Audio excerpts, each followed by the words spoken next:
speaking of the opposite end, some people that actually we do just need to throw some salt on. Mm-hmm. Anna, what do we have to take us out this week? Who are we dunking on?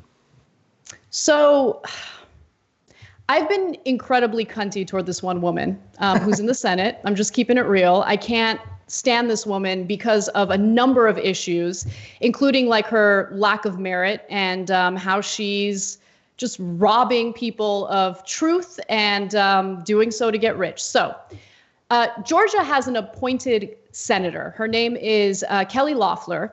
And we found weeks ago that Loeffler and her husband, who is the chair of the New York Stock Exchange, immediately dumped millions of dollars in stocks after Loeffler had a Senate briefing on the seriousness of coronavirus. So this is late January. Senators are briefed on the severity of this pandemic, how much it's going to impact the markets, the economy.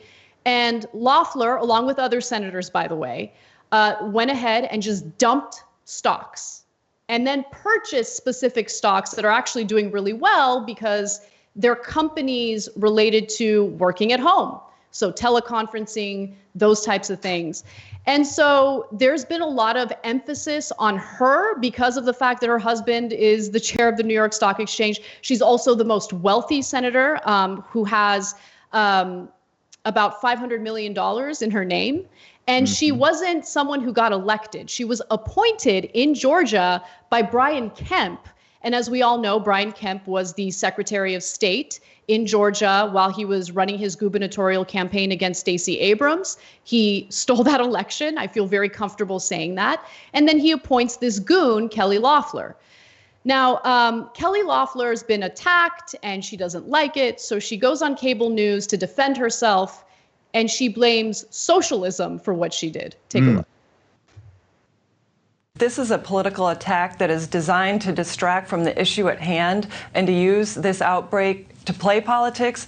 We have addressed this and taken extraordinary measures to make sure that we can't be attacked for our success. This gets at the very heart of why I came to Washington, to defend free enterprise, to defend capitalism, and this is a socialist attack. We have taken extraordinary measures, and I am focused solely on working for Georgians. I've been doing that 7 days a week around the clock. All right, so she blames socialism. She thinks that she's only being blamed for her success. Keep in mind that she knew about the severity of coronavirus in late January, and for months after that briefing, she downplayed the severity, which has cost tens of thousands of Americans their lives because people didn't think it was serious until it was. And a lot of people had already contracted the virus. Just to give you some specific numbers on how much she dumped in stocks, Loeffler and her husband sold 27 stocks between January 24th, which was immediately after that briefing, and February 14th at a value of between 1.28 million and 3.1 million, and that's according to Senate disclosure records. They also bought 3 stocks in that time for between $450,000 and $1 million. Including Citrix, which is a software company that does teleconference, and that has boomed for stay-at-home workers. In fact, it was $122 a share when she and her husband purchased those shares. Today, it's about $150 a share. So this woman blaming socialism is ridiculous, especially at a time when... Yeah, well, I mean, socialism saved the day, right? For all these companies that are getting bailed out. And she did well. Very well.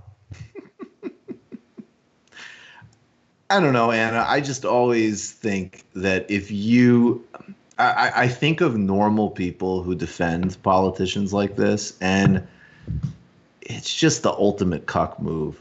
Totally. Like, this is somebody who's just like, she's ripping you off in front of your face. I also, I want to say too, and Tucker is the smartest. He's the one you got to watch. He went after her and Richard Burr, but then he had her on and interviewed her. So I'm not sure. Like, I think a guy like Burr is a total scumbag, but maybe expendable in the modern Republican Party. I'm not sure about her, but Yeah, Trump knows how to make his moves, and people like Bannon definitely understand that if you appeal to people on the left economically, that's obviously smart, and Democrats give that nothing but range because they're corporatists. But this combined with Steve Mnuchin saying that most Americans could live off of $1,200 for like several months, for 3 months. I mean, yeah, right-wing populism. Okay, sure. Yeah, definitely. And also for the people who respond to me tweeting about Kelly Loeffler and say things like, oh yeah, but what about Dianne Feinstein? Because there's some evidence indicating that she also possibly engaged in insider trading, which is a crime. And my response to that is, yeah, she deserves prison too. They should be investigated. If there's evidence, with Kelly Loeffler, it's just so overwhelming. The evidence is so overwhelming. With Dianne Feinstein, it's a little more complicated, but I think they should all be investigated. I think Burr should be investigated. Any other senator who was at that briefing, who then later dumped stocks while downplaying the severity of this coronavirus, they should all be investigated. And if found guilty, they should be in prison. But here's the issue. I mean, while we still have all of these nonviolent drug offenders in our prisons during this pandemic, you have people who have committed actual crimes that have actually hurt countless Americans, and we're not even having a discussion about prison, right? I don't even know if there's ever going to be an investigation, and it's ridiculous. So like the FEC recently said, not the FEC, the FTC recently said that they're going to start investigating the price gougers. Okay, great. That should happen. What about prison for these motherfuckers? What about that?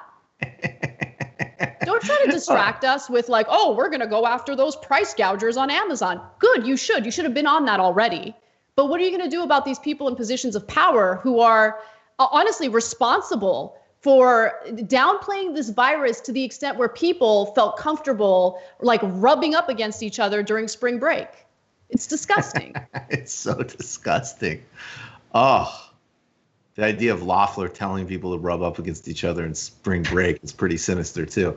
But yeah, I mean, there's other moves like this. There was the administration, I think, also announced a couple of weeks ago to sort of make sure that companies weren't stealing people's wages during this time. And it's like, well, why weren't you doing that at the beginning, right? Like that sounds like something that should be monitored closely always. You know, I don't know. It's a wild time, and some people think it's clarifying. I don't know about that, but we're just really in like the fuck you phase. Mm-hmm. I mean, this this isn't, I mean, of course a criminal investigation, but she's not even going to need to resign. Yeah.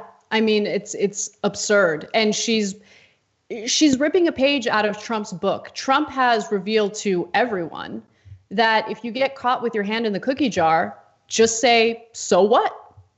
Right. Or deny it and then move on. And that's exactly what's happening over and over and over again.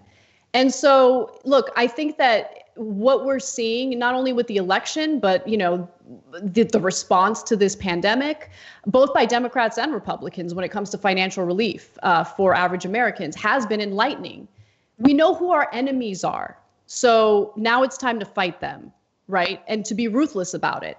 To be Machiavellian about it, to not worry about being called a Bernie bro. Who gives a fuck? Okay, I'm a Bernie bro. So what? Fuck off, right? Like that needs to be the attitude, because the bullying tactics and the denials and they have all sorts of tricks up their sleeves.